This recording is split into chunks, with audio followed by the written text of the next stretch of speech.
దేవుని నామానికి మహిమ కలుగును గాక. ఈరోజు పరిశుద్ధ గ్రంథము నుండి దేవుని కుమారులంటే ఎవరు? నరుల కుమార్తెలు అంటే ఎవరు? నెఫీలీలు అంటే ఎవరు?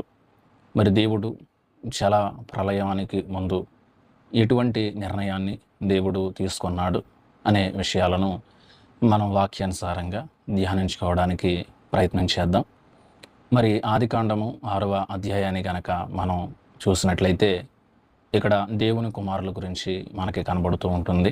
అలాగే నరుల కుమార్తెల గురించినటువంటి వివరణ మనకి కనబడుతూ ఉంది. అసలు దేవుని కుమారులు అంటే ఎవరు? నరుల కుమార్తెలు అంటే ఎవరు? అనే విషయాన్ని గనక మనం గమనిస్తే చాలామంది పండితుల యొక్క భావన ఏమిటంటే, ఈ దేవుని కుమారులు అనగా షేతు వంశము నుండి వచ్చినటువంటి బిడ్డల కింద పరిగణింపబడతారు. ఈ నరుల కుమార్తెలు అనగా మరి శపింపబడినటువంటి ఈ యొక్క కయ్యని యొక్క సంతానము కింద మనకి కనిపిస్తూ ఉంది. అంటే ఈ రెండు విషయాలని కూడా ఏ విధముగా మనం అర్థం చేసుకోవాలి అని మనం ఆలోచన చేసినట్లయితే, మరి దేవుని బిడ్డలు అనేవారు చాలా ప్రత్యేకంగా ఉంటారు.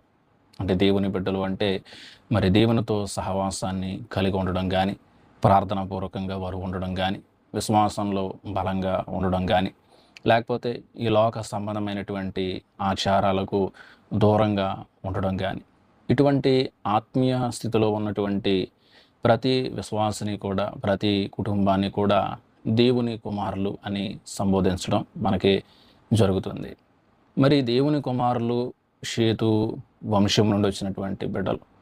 అసలు దేవుడు మరి షేతుని ఈ లోకంలో పుట్టించిన తర్వాత, మరి హేబేలుని చంపిన తర్వాత హేబేలుకి ప్రతిరూపముగా సేతుని మరి యొక్క ఆదాము హవ్వలకి ఇవ్వడం అనేది మనం చూస్తూ ఉన్నాం.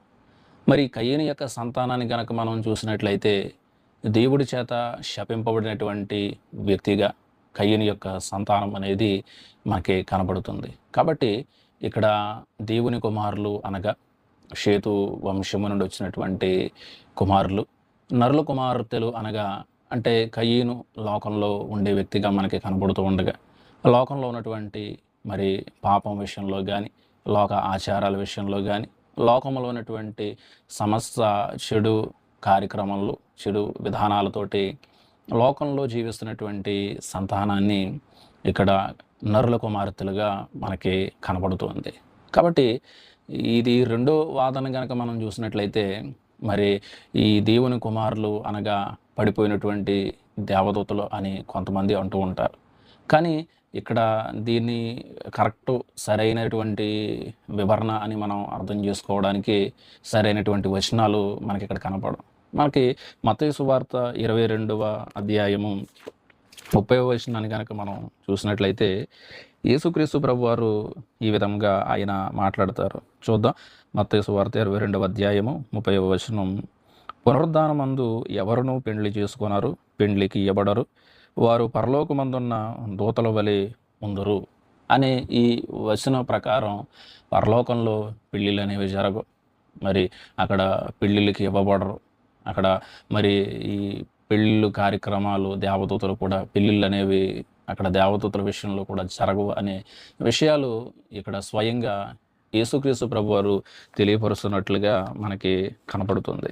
కాబట్టి ఈ వచనాల ప్రకారం మరి ఇక్కడ నరుల దేవుని కుమారులు, నరుల కుమార్తెలు చక్కని వారిని చూచి వారందరిలో తమకు మనస్సుకు వచ్చినటువంటి స్త్రీలను వివాహం చేసుకున్నారు. ఈరోజు దేవుని బిడ్డలుగా ఉన్నటువంటి ప్రతి కుటుంబం కానీ, ప్రతి విశ్వాసి కానీ, అది అమ్మాయి అయినా అబ్బాయి అయినా సరే, మరి విశ్వాసములో ఉన్నటువంటి వ్యక్తులు, విశ్వాసములో ఉన్నటువంటి కుటుంబాల్లోకి వెళ్ళడానికి ఇష్టపడాలి. కానీ వారి కంటికి నచ్చిందని, లేకపోతే వారికి మనస్సుకు నచ్చింది అని ఈ వివాహాల విషయంలో కూడా మరి ఇష్టానుసారమైనటువంటి నిర్ణయాలు అనేవి మనం తీసుకోవడం అనేది మంచిది కాదు. ఇక్కడ దేవుడు కూడా అవే మాటలు ఆయన తెలియపరుస్తున్నాడు. ఇక్కడ మరి ఈ మొదటి వచనంలో చూసినట్లయితే, నరులు భూమి మీద విస్తరింపనారంభించిన తరువాత వారికి కుమార్తెలు వారికి పుట్టినప్పుడు, అంటే భూమి మీద సంతానం అనేది అధికంగా పెరిగిపోయింది. ఈరోజు మరి ఈ నరులు కానీ, ఈ మానవులు కానీ, పురుషులు కానీ, స్త్రీలు కానీ మరి సంతానం అనేది విస్తరింప చేయడం, లేకపోతే ఎక్కువగా సంతానం కలగడం అనేది తప్పు కాదు. కానీ ఈ యొక్క ఆశీర్వాదాన్ని కూడా ఆదిలోనే దేవుడు మొదటి అధ్యాయంలో మరి మానవులను ఉద్దేశించి ఆయన తెలియపరిచాడు. మీరు ఫలించండి, మీరు విస్తరించండి, భూమిని నిండించండి, మరి భూమి మీద ఉన్నటువంటి సమస్తాన్ని కూడా మీరు లోబరుచుకుని మీరు సంతోషంగా బ్రతకండి అనే ఆశీర్వాదాన్ని ఇక్కడ దేవుడు మానవులకు ఇచ్చినట్లుగా మనకి కనబడుతుంది. ఆ ఆశీర్వాదాన్ని బట్టే ఈరోజు భూమి మీద మరి ఈ యొక్క నోవాహు దినములకు ముందు వరకు, జలప్రళయం ముందు వరకు ఇటువంటి స్థితి అనేది భూమి మీద మనకి కనబడుతుంది. చాలామంది మరి మానవులు వారి వివాహాలు చేసుకోవడం, వారికి పిల్లలు కలగడం, వారి నుంచి వారి పిల్లలు, ఇలాగా భూమి అంతటి కూడా మానవులతోటి మరి జనులతోటి భూమి అంతా కూడా నిండడం అనేది మనం చూస్తూ ఉన్నాం. కాబట్టి ఆశీర్వాదం రావడం అనేది తప్పు కాదు. కానీ ఇక్కడ దేవుని బిడ్డలుగా ఉన్నటువంటి వారు వారికి నచ్చినటువంటి నిర్ణయాలు తీసుకుని దేవునికి విరుద్ధంగా వారు జీవించడం అనేది ఇక్కడ సరైనటువంటి విధానం అనేది కాదు. అందుకే ఎప్పుడైతే ఈ భూమి మీద ఇలాంటి పరిస్థితులు జరుగుతున్నాయో, అంటే ఎవరు కూడా సరైనటువంటి విధానాలు జీవించట్లేదు. ఆనాడు మన ఇశ్రాయేలీయుల్ని చూసినప్పుడు కూడా ఐగుప్తు దేశంలో ఉన్నప్పుడు వారు జీవిత విధానం వేరు.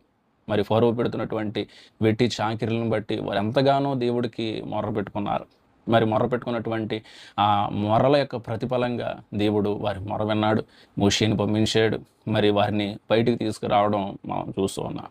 మరి బయటికి తీసుకొచ్చినప్పటికీ కూడా ఐగుప్తు దేశంలో ఎన్నో కార్యాలు దేవుడు చేశాడు. తెగుళ్ళ విషయంలో మరి ఐగుప్తీయులకి 10 రకాల తెగుళ్ళు వచ్చినప్పటికీ కూడా ఒక తెగులు కూడా ఈ యొక్క ఇశ్రాయేలీయుడికి రాలేదు. అలాగే భయంకరమైనటువంటి ఎర్ర సముద్రం ఎదురుగా ఉన్నప్పుడు మరి దేవుని కృపను బట్టి మరి మోషే ద్వారా ఆ యొక్క ఎర్ర సముద్రం పాయలుగా అవడం, మరి ఇశ్రాయేలు యొక్క జనాంగం అంతా కూడా ఆ ఎర్ర సముద్రం ఆరిన నేలలో వారు సురక్షితంగా బయటికి రావడం, అదే సముద్రంలో ఐగుప్తీయుల సైన్యమంతా కూడా అక్కడ మరి సముద్రంలో కలిసిపోవడం, ఎన్నో కార్యాలు దేవుడు ఇశ్రాయేలీయులకి చేశాడు. బండ నుండి నీళ్లు ఇచ్చాడు, మరి చేదుగా ఉన్నటువంటి నీళ్లను మధురముగా మార్చాడు. అలాగే ఈ యొక్క ఆహారం విషయంలో ఎంతగానో సహాయాన్ని చేశాడు. మరి ఇన్ని రకాలైనటువంటి అద్భుతాలు ఇశ్రాయేలీయుల ఎదుట దేవుడు చేస్తున్నప్పటికీ కూడా వారి హృదయం అంతా కూడా ఆ కొద్దిసేపు మాత్రమే దేవునితో వారు ఉండగలిగారే. కానీ మరి మోషే దేవునితో మాట్లాడడానికి ఈ యొక్క మరి 10 ఆజ్ఞల విషయంలో మరి కొండ మీదకు వెళ్ళి వచ్చు క్షణాన వీరు వెంటనే పాపం చేయడం మొదలుపెట్టేశారు. వ్యభిచారం చేస్తూ ఉన్నారు, విగ్రహారాధన చేస్తూ ఉన్నారు. ఎవరికి నచ్చినటువంటి విధానాల్లో వారు జీవిస్తూ ఉండడం అనేది మనం చూస్తూ ఉన్నాం. అంటే దేవుడు చేసినటువంటి కార్యాలను ఇశ్రాయేలీయులు మర్చిపోయారు. ఈరోజు సర్వశక్తి కలిగినటువంటి దేవుడి విషయంలో కూడా ఈ యొక్క జలప్రళయానికి ముందున్నటువంటి మనుష్యులు దేవునికి విధేయతను చూపించుకోకుండా లోకంలో వారి నచ్చినట్లుగా వారు తిన్నారు, నచ్చినట్లుగా వారు జీవించారు, నచ్చినట్లుగా వారి యొక్క మరి ప్రవర్తన అనేది దేవునికి విరుద్ధంగా ఉంది. అలాగే ఆ యొక్క విధానాలు కూడా సరిగా లేనట్లుగా మనకి కనబడుతూ ఉన్నాయి. మరి ఇవన్నీ కూడా దేవుడు చూస్తూనే ఉన్నాడు. చూస్తూ ఆయన మరి ఆ బాధని తట్టుకోలేక మరి ఎంతో సంతోషంగా ఈ కుటుంబాన్ని, ఈ యొక్క భూమిని, సమస్తాన్ని కూడా మానవుడు కొరకు ఆయన చేసి ఉంటే, ఈ మానవులందరూ కూడా దేవుణ్ణి విడిచి, దేవుణ్ణి మరిచి వీరొక దారిలోకి వీరు వెళ్ళిపోవడం అనేది దేవుని యొక్క మనస్సును కూడా ఇక్కడ గాయపడినట్లుగా మనకి కనబడుతుంది. అందుకే దేవుడు ఇలా మాట్లాడుతున్నాడు, నా ఆత్మ నరులతో ఎల్లప్పుడూ వాదించదు. అంటే ఇక్కడ నరులతో వాదించి ఉపయోగం లేదు. అసలు నరులతో డిస్కషన్ పెట్టడం వల్ల నాకు ఎలాంటి ప్రయోజనం లేదు.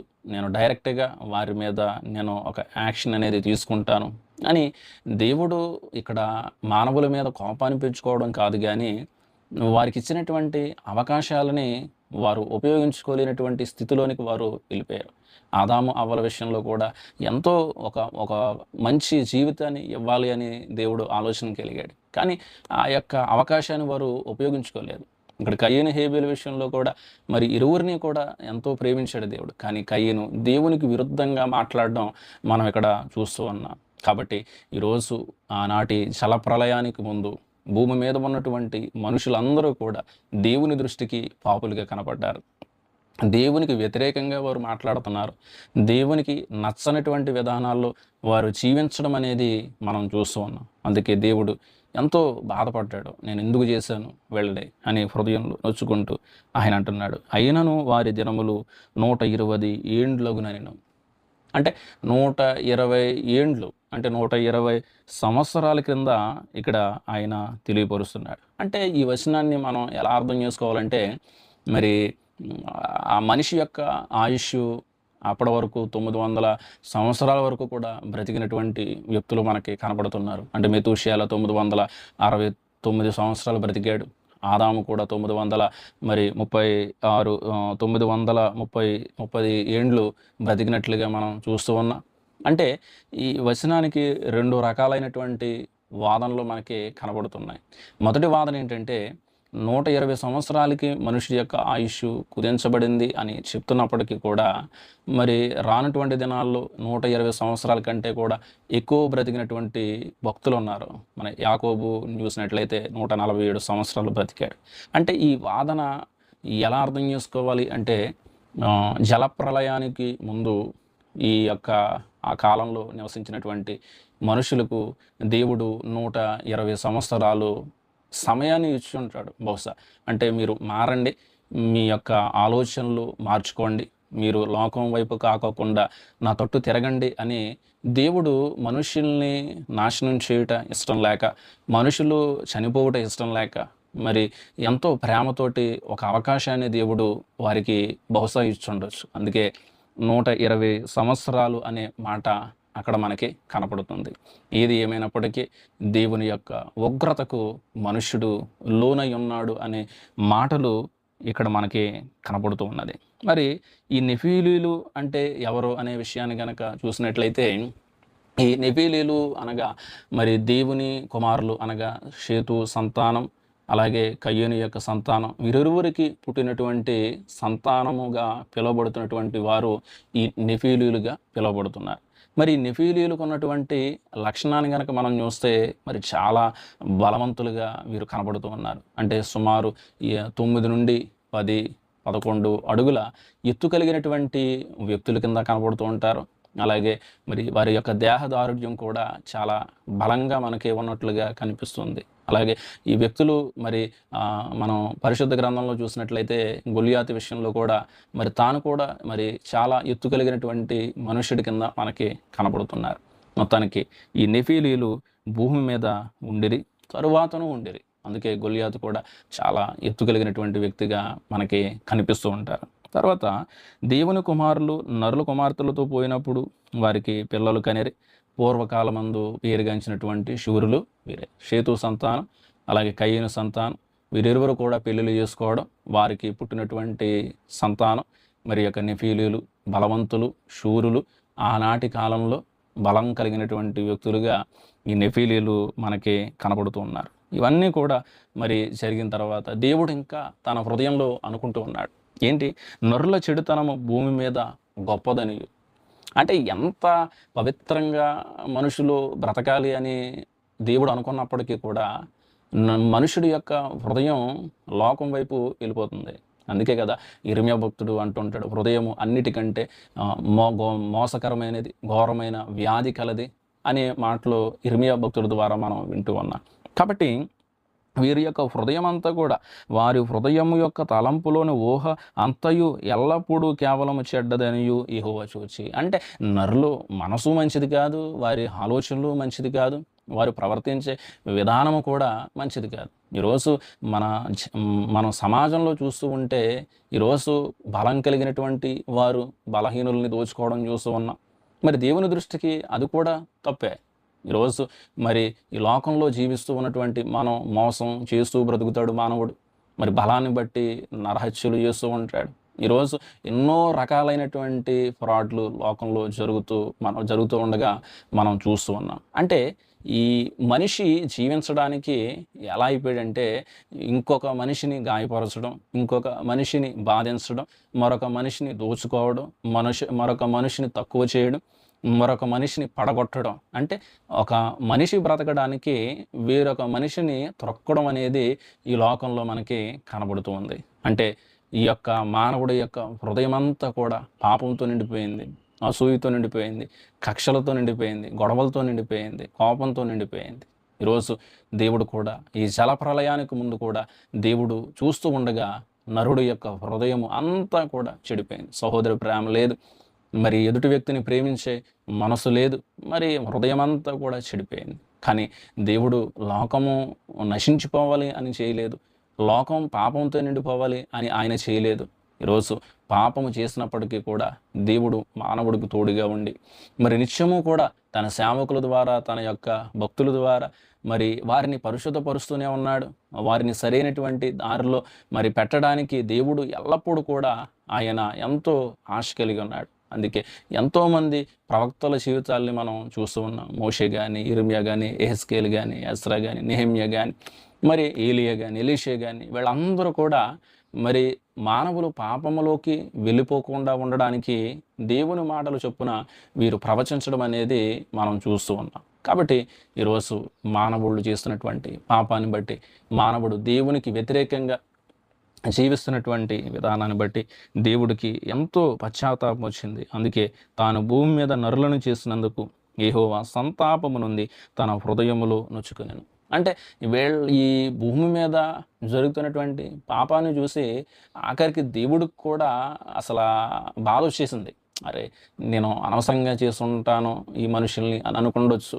లేకపోతే ఎందుకు ఇలా నా పిల్లలు, నా బిడ్డలు ఇలా లోకంలోకి వెళ్ళిపోతున్నారు, నా నుండి దూరం అయిపోతున్నారు, వీరు జీవించే విధానం సరైనటువంటి విధానం కాదు, వీరు ఇలా ఉండడం వల్ల మరి వీరి యొక్క ప్రవర్తన నాకు నిత్యము కూడా ఇలా ఎందుకు విరోధంగా ఉంటున్నారు అని తన హృదయంలో ఎంతో పశ్చాత్తాపము చెందడం అనేది ఇక్కడ మనం చూస్తూ ఉన్నాం. దేవుడే మానవుడి యొక్క పాపాన్ని చూసి తను ఎంతో బాధించడం అనేది మనము చూస్తూ ఉన్నాము. అందుకే దేవుడు ఒక నిర్ణయాన్ని తీసుకున్నాడు. అందుకే అంటాడు, నేను సృజించిన నరులతో కూడా జంతువులను, పురుగులను, ఆకాశ పక్షులను భూమి మీద ఉండకుండా తుడిచివేదను.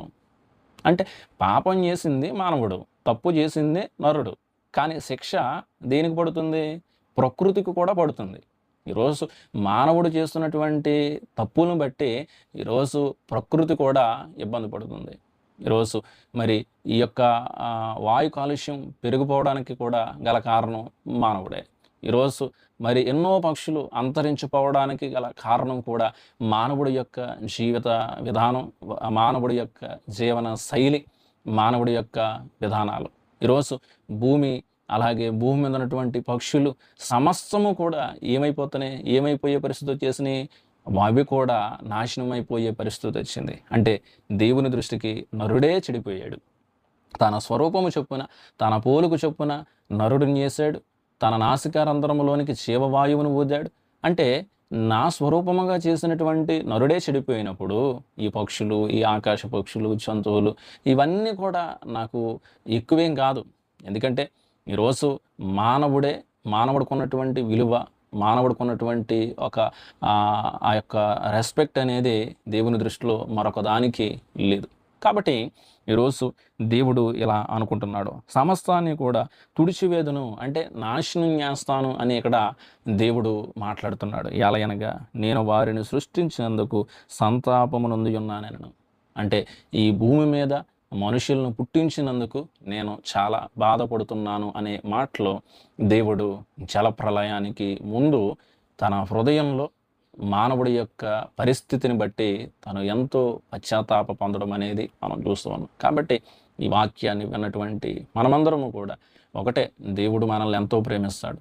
దేవుడు మనల్ని, మన కుటుంబాల్ని, మన బిడ్డల్ని, ఈ భూమి మీద ఉన్నటువంటి సమస్తాన్ని కూడా దేవుడు ప్రేమిస్తూనే ఉంటాడు.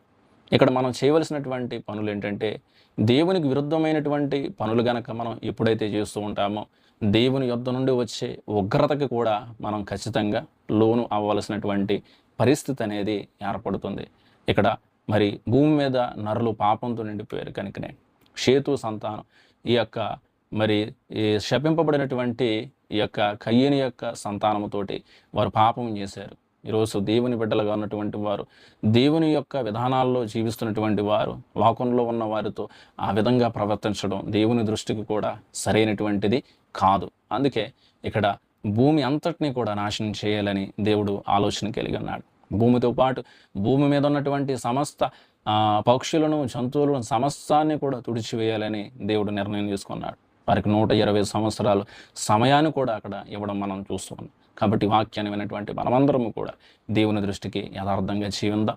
మరి దేవునికి నచ్చంది మనకి కూడా మరి నచ్చకూడదు. దేవుడికి ఏదైతే నచ్చుతుందో, ఏ విధానంలో ఉంటే దేవుడు ఆనందపడతాడో మరి అటువంటి విధానాల్లో మనం జీవిందాం. దేవుని దృష్టికి మరి మనమందరం కూడా కృపనొందినటువంటి బిడ్డలుగా ఉండుటకు పరిశుద్ధాత్మ దేవుడు సహాయం చేయను గాక. ఆమేన్. దేవుడు మిమ్ములను, మీ కుటుంబాలను దీవించి ఆశీర్వదించును గాక. ఆమేన్.